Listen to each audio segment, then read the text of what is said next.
I'd been called to jury duty a couple of weeks before all this happened. And it was one of those kind of sensational trials. The judge told us jurors not to go out to any public places where we might be approached or influenced. So I'd been sticking pretty close to the hotel they had us in. And it was a real treat when they said that we were free for a couple of days because a witness was sick. So Ann and I went to the early movie across the street from the hotel and got out about 9:30. I thought she was darling. I didn't care much for him, though. I didn't think she was too hot either. What's the difference anyway? It's the first movie I've seen since the trial started. How about some ice cream? We've got those little cakes at home. Some ice cream might go nice to them. I don't know if I can go home. The jury thing. Well, you're free for a couple of days. Isn't that what they told you? Well, it's not going to do you any harm to sleep home tonight. Yeah, suppose not. What kind do you want? What? Ice cream. Chocolate. Well, hello there. How are you this evening, folks? Good evening. Hi. What can I do for you? Oh, about a quart of ice cream, chocolate. Right. Say, tell me, how's the trial going? You're on the jury, aren't you? Yeah, but I'm not supposed to talk about it. Oh, yeah, I should know better than to ask. I'll bet we have 5-7 jurors a day come in here from the hotel across the street. Is that right? Yeah, you think you've been on this trial a long time? Some people stay on for months. Well, I'll tell you what I think about this Harmon fellow. I'm not supposed to let anybody talk to me about it either. Oh, yeah, say that's right. Forget about that. Well, that'll be 89 cents. I got it, Ann. What did I do with my wallet? Oh, yeah. Thank you. Out of one. 90, $1, and thank you. Thank you. I hope now that you know us, you'll trade here sometimes, even after the trial is over. My name is Addison. Well, I'm Mr. Bennick. It's my wife, Ann. How do you do? Happy to know you. How do you do? Hope you'll be through with the thing real soon. Yeah, I hope so, too. Good night. Al, Yeah. look what I found. What? An envelope on the floor. Right here. Somebody dropped something, huh? It's open, too. I wonder if we should, to find the owner. Hey. Hey there. Money, bills. Here, let me see. How much is there, Al? Al? How much, Al? $10,000. $10,000? Who dropped $10,000 on the floor of a drugstore? $10,000? You mean the envelope was just laying there on the floor? Oh, I almost stepped on it, and then I picked it up. I saw there was something in it. Oh, what should we do? Well, gee, a thing like this, I don't know what to say. Well, if I was you, I would keep it. That's what I would do. And since it was in my store... No, we couldn't do that. Oh, I could. It ain't stealing. You found it. It was my store. You found it in. Oh, we better turn it in. If there's a reward, we'll get together on it, won't we, huh? Oh, look, there's some kind of note in it. A note? In the money. This is your first house as agreed in no signature. It doesn't make much sense to me. Me neither. Where you going with that money? Oh, if anyone comes looking for it, we live on 5th Street, 229. Yeah, there's a reward. We'll see you get your share, Mrs. Adelson. Come on, Ann. Don't worry, Mr. Adelson. Don't worry. $10,000 is a lot of money.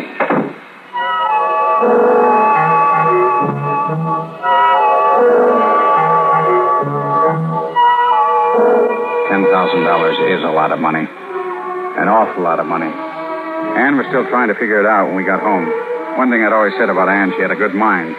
And now she remembered the note, and she took off from there. But, Al, it must mean something. It was written to somebody. It must mean something to them. After all, $10,000. Let's get on with the ice cream. Well, all right. But what I Look, think... Annie, if nobody claims it by tomorrow, we put an ad in the paper or something. It's not our worry. Chocolate. But we could keep it, couldn't we? I mean, the law says finders keepers. If nobody can prove it's theirs, we can keep it, can't we? Isn't there a law? Well, I guess as far as the law is concerned, we could keep it. Of course, we'd have to get part of it to Mr. Adelson. Mm-hmm. Still, I don't know, Al. That money belongs to somebody. All right. If they claim it, all right. And if they don't, well, all right. Why worry about it? It belongs to whoever that note was written to. Uh-huh. Listen. This is the first half as agreed in the EH business. But if they are not hung up when the time comes, don't expect to get the rest or stay healthy very long. No signature. No signature. Al, that last part about staying healthy. That's a threat. That's what it is. Threat? Well, yeah, it The could man be. who's giving the money is threatening the man who's getting it. If he doesn't... Doesn't what? Oh, Al, don't be so tense. Help me a little. Doesn't do what they're paying him to. Why, it's a bribe. A bribe, yeah, that's right, Annie. You could be right at that. Well, now we're getting somewhere. All right, a bribe. And it has something to do with something being hung up. Look, if they're not hung up when the time comes, it says. What could be hung up that's so important to bribe somebody in a jury to... To what? Oh, those initials E.H. Edward Harmon. The name of the man that's on trial. The jury that you're Oh, on. no, gee, Ann, I don't think so. They all seem like such nice, decent people. Listen. This is your first half, the $10,000, as agreed in the E.H. That is, the Edward Harmon business. But if they're not hung up, the jury don't expect to stay healthy. Oh, yeah. Well, it does make some sense, Ann. Well, we've got to call the police. Police? Yes, we've got to report it right away. Well, maybe I could give it to the district attorney in the morning. Oh, no, don't you see, Al? You're on that jury. Yeah, I know, but... If we delay telling them for even an hour, they may think that you've got something to hide. No, I think I'd better wait until morning. If you don't phone them, I will. Right away. Now. All right. I hope you're right.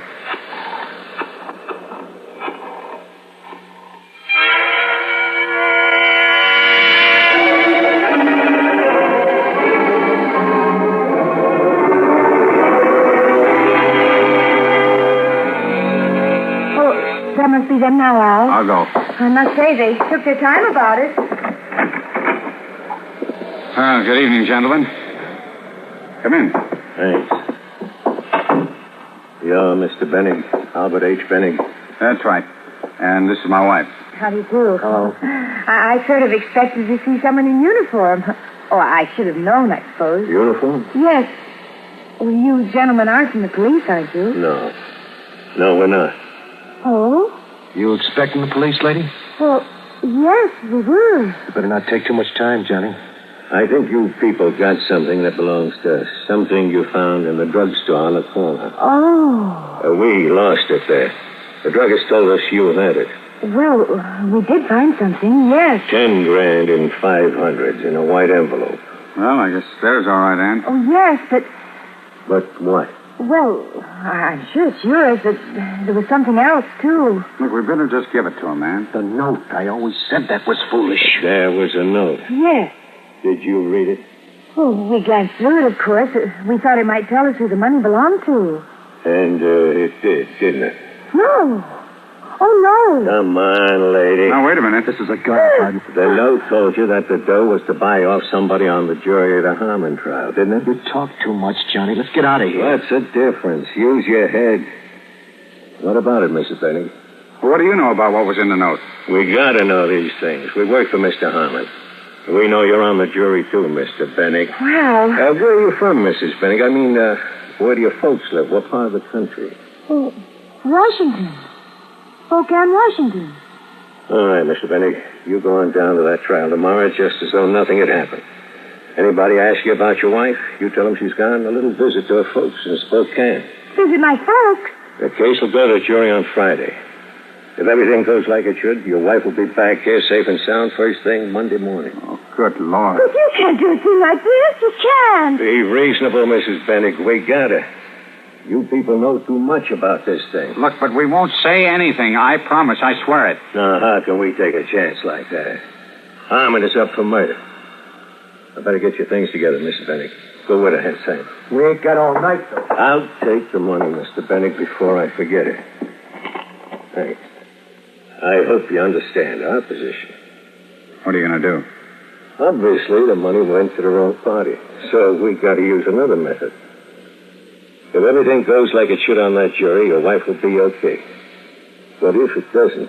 Oh, you can't. You can't do that. Oh, we can. Saves us a lot of money, too. And, Mr. Benning, not a word to the authorities. Your wife would make a cute corpse.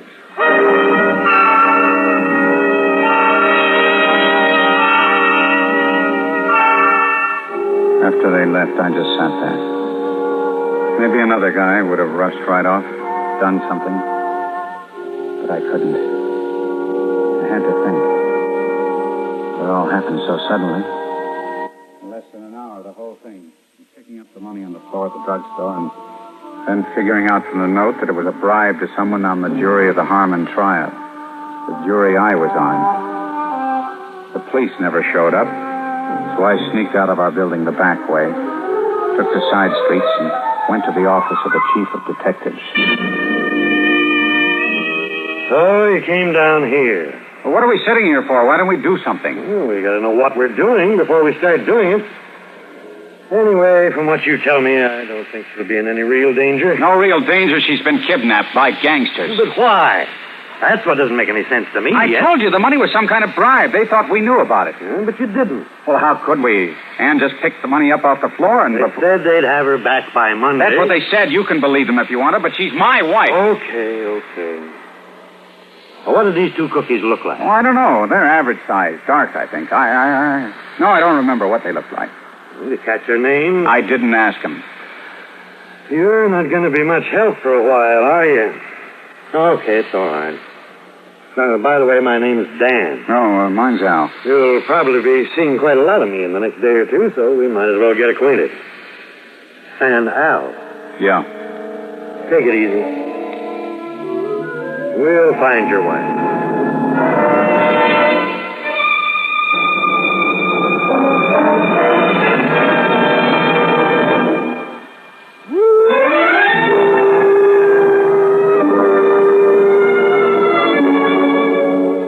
Dan's being friendly made me feel a lot better, but we still weren't doing anything. First, he got out a lot of pictures, and I had to go through all those, but of course I couldn't recognize anybody. And then he started making phone calls. That didn't make much sense to me either, except that he figured they might have a stolen car, and he was trying to check on it. Finally, he called a police car, and we drove back towards the courthouse. It was 12 o'clock, but Mr. Adelson hadn't left the store. He was anxious enough to talk, but it didn't look as though he was going to get us any place. I tell you, Lieutenant, it was right there on the floor. It was right there. Yeah, but when you talk to these two men... Yeah. Well, I talked to them, the one that is, and he said he lost an envelope, he thought, in my store. And I said, yes, he found it, and Mr. Bennick had it. So you talked to them. What did they look like? How can I know what they look like when they called me on the telephone? Okay, I guess that's all, Mr. Adelson. I'm sorry, Lieutenant. I wish I could help you. That's all right. But if there's anything else you think... We'll call you. Say, Mr. Bennick. Yeah. Did you tell him about the note? Note? Yeah, the note that was in with the money. So there was a note? Sure, in with the money, wasn't it, Mr. Bennick? What about it, Al? Well, I'm sorry. I guess I forgot. We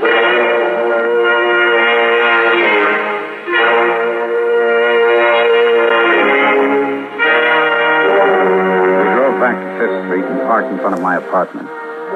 Dan didn't say a word until we got into the elevator. And then he spoke to the elevator boy, not to me. You take Mrs. Bennick and a couple of men down tonight about 10:30? Yeah, that's right. Police? Yes. What did they look like? Well, I couldn't really tell you. They had their hats pulled down, sort of. Well, one was tall, and the other was short. That's about all I noticed. Oh, wait a minute. Yeah? Now that you speak of it, the short one called the tall one Johnny. It's funny I didn't think of that. A tall one and a short one. And the tall one's name was Johnny. Yeah, but that breaks the case wide open, huh? Yeah, I'll see to you get a citation. We got off at my floor, and I opened the apartment, and we went in. He still didn't say anything. He prowled around the apartment, poking into bureaus and closets, not saying a word. Then he came out in the living room and sat down in the big armchair and just looked straight at me. All right, Al. What about the note? I'm sorry, Dan. I didn't think it was important. Yeah, and you couldn't remember that one was a tall guy and the other was a short guy. And the tall guy's name was Johnny. I was all upset. I don't even know if I heard his name. Hey. Wait a minute. Why didn't I think of it? Think of what? Bill Quinlan, the defense lawyer in the Harmon case. Those are his boys. I've had those guys up a dozen times. He always comes and gets them off. The Harmon trial? Yes, this Harmon is up on a murder rap. Bank robbery and a guard was killed. His lawyer is Bill Quinlan. Quinlan's bribed more juries than I've got hairs on my head, if he could ever prove it. You get a couple of hung juries and they let you off the hook. He's pulled it plenty of times. Oh, isn't that a little far-fetched? Like I say, Al, it's all we've got. Now, I'll have the boys check the jury list anyway. Where's your phone? Oh, in there. Dan. Yeah? Dan? I'm on the jury. You're what? Yeah, don't you see? Look, if I opened my mouth, they'd kill her. They told me so. So that's it. I didn't dare to tell you, Dan. I hoped you'd find her out. Why, you long-legged, thick-headed idiot. Don't you think I've been in this business long enough to know it a little better than you do? Don't you think I know how to give people protection when I have to? Do you think we go around trying to get people killed? Do you know any more you haven't told me? No. Do you know who the juror is that they're trying to bribe? No. Okay. Well, now at least we know where to start looking. Look, Dan. Yeah? You're not sore at me, are you? Me? No. What have I got to be sore about? She's your wife.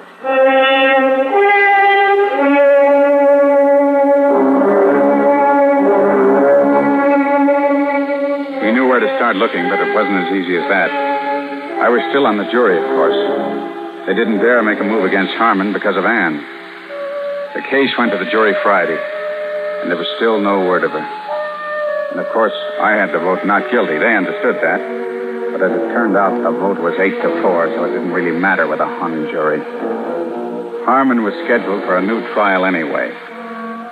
But now it was Monday, the day Anne was supposed to return. But there was no word. What if they'd found out the police knew that I was on the jury? It was nearly midnight, and Dan came to the apartment. He looked as though he hadn't slept for 3 days. I hadn't either. He told me to come along with him. He didn't say much until we were way down on Avenue C on the Lower East Side. Don't let it get out, fella. I think we're going to come out all right. When did you find out? About an hour ago. We trailed Harmon. That's why he got bail. Dan, don't kid me. Are you sure that As sure as we can be. We know where they are. She'll be there. There, that's the place. The third house down. Ellis, you and Wilson stake out the back. Farley and Edwards take the front. I'm going in. All right, get going. Right. Dan. Yeah? I want to go with you. Oh, you stay in the car. I'm going with you. Okay. Come on. Let's go. Light in the front. And they give us a little reception, Al. They wouldn't do anything to her, would they? Would they, Dan? Try the door.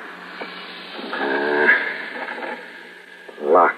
Can we... I got a skeleton.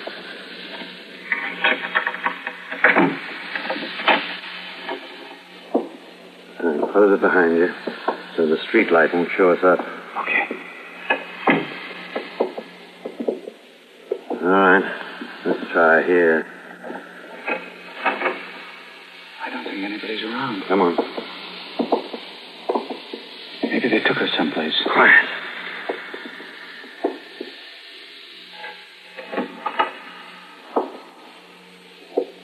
No. Al, you better stay out. Why? What is it? What is it? It's her, Al, your wife. She's dead.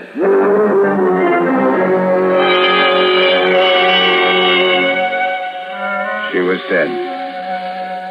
And the next day, there was the funeral.